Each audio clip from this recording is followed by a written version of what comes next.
As someone who's constantly traveling and is also creating at the same time, having portable storage and also connectivity is kind of like a big deal. I'm sure many of you find yourselves in the need of having a portable drive, something that will allow you to connect your phone, your laptop, or your tablet to a TV in a hotel room, or even in your home. That could even be your laptop, and having to find cables and adapters to do so.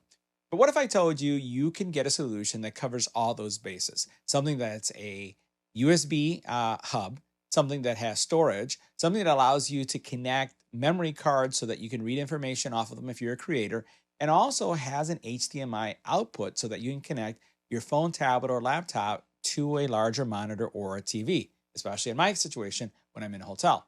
Well, today we're taking a look at a product that does that, and this is the DiskPro 2. We had reviewed a version of this previously that had a fixed memory solution and had some several capabilities, but nothing that was, as I would say, as complete as this solution here. In today's video, we're going to take a look at its features. You're going to see why I really like this product and why it's such a big improvement over its previous generation. And you may consider this as your everyday carry item for mobility, for portability, for content creation, or just storage because of the versatility that it brings. Let's take a closer look. Now, the Disc Pro 2 is a credit card size storage device, but hub also that really fits in your pocket and connects easily to the back of your phone. Or if you have one of those little rings that you have, the MagSafe rings that you put on your laptop, you can actually connect this to your laptop or your tablet as well magnetically, which I think is super cool. It does have a lanyard, as you can see right here, that also allows you to connect this again to different type of hooks and loops that you may have in your backpack. Although I would never connect this on the outside of my backpack just in fear that it may fall and I would lose it because, again, this is something that's incredibly valuable because of its capabilities.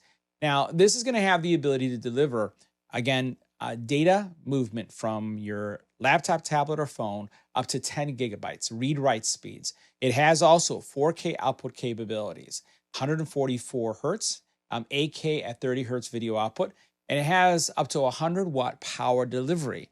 So again, as it's not a battery backup itself, but as you're plugging things into it, it's going to be able to handle this. So it has a lot of flexibility. And then it also has an HDMI, two USB-C. It has also a USB-A, micro SD, and an SD. So it gives you a lot, again, flexibility. So take a look at this. So here we're talking about the options that we talked about, USB-C, USB-A, HDMI. Over here, you'll notice that you have your SD and micro SD slots. Here you have your other USB-C connector. And then it has active cooling. And if I bring in, for example, my Fold into view, I can actually, let me get this connected. I can actually connect it like this. So this is going to connect to your iPhone. This is going to connect to any MagSafe case. And the lanyard or again, the connectivity point, this thing right here comes off and then it connects easily to your phone. Now, this also would allow you to expand the memory of your iPhone. So if you wanted to use this as an external drive for your iPhone, you can do the same thing. Now, couple things I'll highlight about this is that you'll notice inside, I actually have here a Samsung drive. And the Samsung, again, NVMe that you see here is, again, going to give me, again, that expanded capability from a storage perspective, which I think is really important to many of us. And you can see it almost see-through right here. It does have like a little screw here that you'll notice it plugs into the actual connection points here, and then it sits here really nicely. I've dropped this, and I haven't seen any adverse effect from the actual NVMe moving because of how secure it's in place.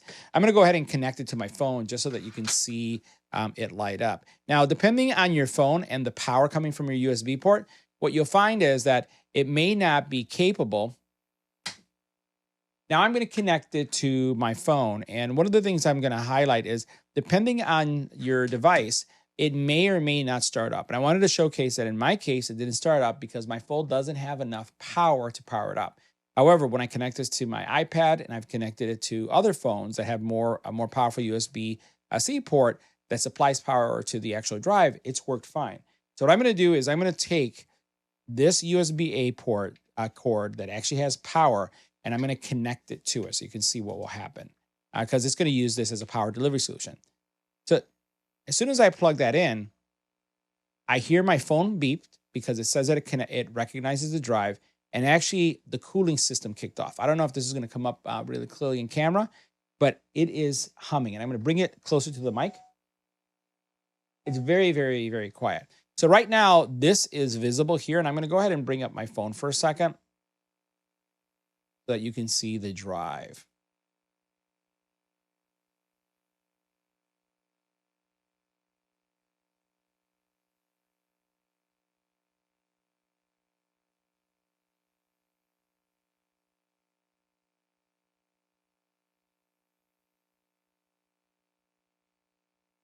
Now, as soon as I go into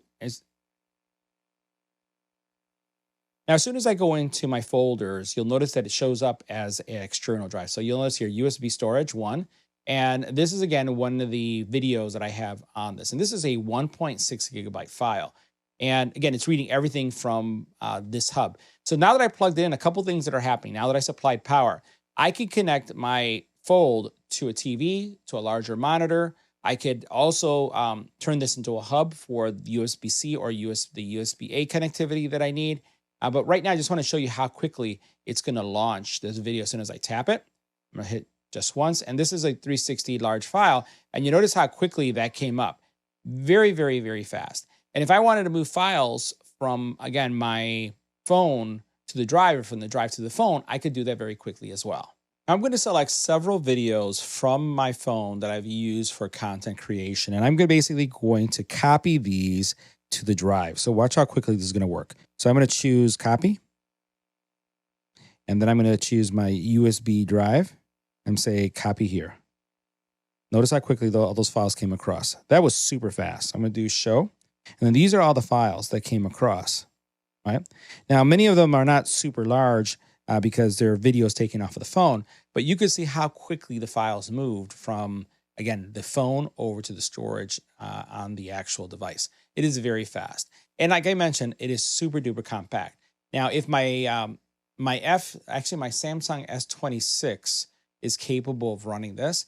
And what I've also noticed, and I tried a different NVMe, I've noticed also that being able to run this without any power, meaning just the phone itself, could also be because of the NVMe. So I've tried smaller NVMEs and less power-hungry NVMEs, and they've been able to run without any power. So as you choose your NVMe and you use it with the appropriate device, you'll find if you can run it without power or you'll need additional power.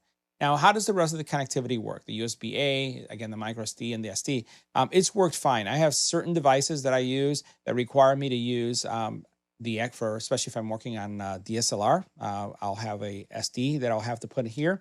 But then the micro SD comes in healthy because I do a lot of recording with binaural mics, and especially if I'm doing an audio review and I'm able to connect to my binaural mics recordings and put it here.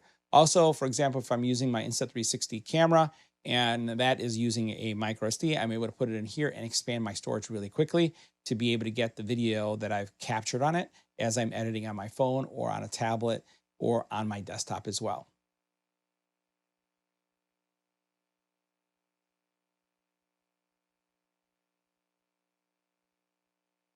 Now, one other thing I'll highlight about the drive is that this cable right here is removable, right? So that comes off and that makes it, again, super versatile.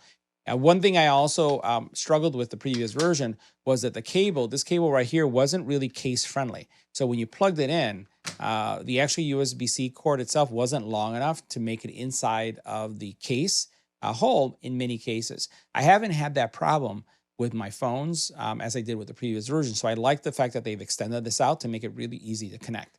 So all in all, I really, really like this. And I think that if you are a mobile user or a business person that needs to be able to have a portable hard drive, a hub, something that's going to allow you to connect to multiple devices, something that has, this alone to me is gold. Having HDMI, because I travel so much and I go to a hotel and I want to connect. I don't have to have multiple dongles. I have this for my creation, for my YouTube kind of work. And then I can actually just connect this to the TV or any kind of monitor and I'm set to go. And again, it works on my laptop, on my Mac, and it also works on my phones as well. I wanted to see how fast this would work on a PC because we saw the mobile phone was pretty quick. So here I have a 3.17 gig file that I'm going to drag over to the drive and then just let it go and see how long it takes. So this is going to take about 5 seconds to transfer. Done. Super fast. So guys, that wraps up our review. See you in the next video.